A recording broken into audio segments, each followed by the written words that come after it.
Ce son appartient au passé. À Brantôme, les cloches très prisées des touristes ne sonneront plus. Suite à une inspection récente, la commune s'est vue imposer l'arrêt des visites du beffroi pour raison de sécurité.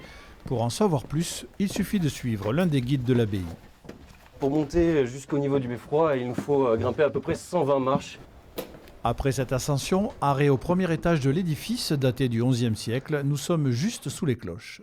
Au-dessus de nos têtes se trouve la structure qu'on appelle le beffroi et qui accueille les cloches ici, à peu près 3 tonnes d'airain qui sont juste au-dessus de nos têtes et qui impose des contraintes énormes au niveau de cette structure. Et malheureusement, les poutres qui se trouvent au niveau de ces côtés ici, de ces grandes ouvertures, sont exposées aux intempéries. Un escalier de plus à grimper, nous voici dans le beffroi. Victimes des dégâts du temps, les poutres latérales sont extrêmement dégradées. Il faut les remplacer. Dans un premier temps, ce serait cette partie-là qu'il faudrait changer pour pouvoir consolider la structure et continuer à utiliser les cloches. Conséquence, Saint-Pierre, Saint-Sicaire, Sainte-Catherine et Saint-Jean-Baptiste, les 4 cloches du beffroi de Brantôme doivent rester muettes. Pour financer les travaux, la commune a sa petite idée.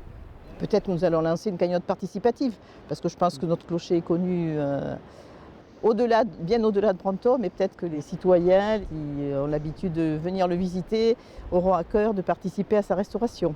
Même privée de ses cloches, l'abbaye de Brantôme demeure un joyau du Périgord vert, toujours accessible aux touristes.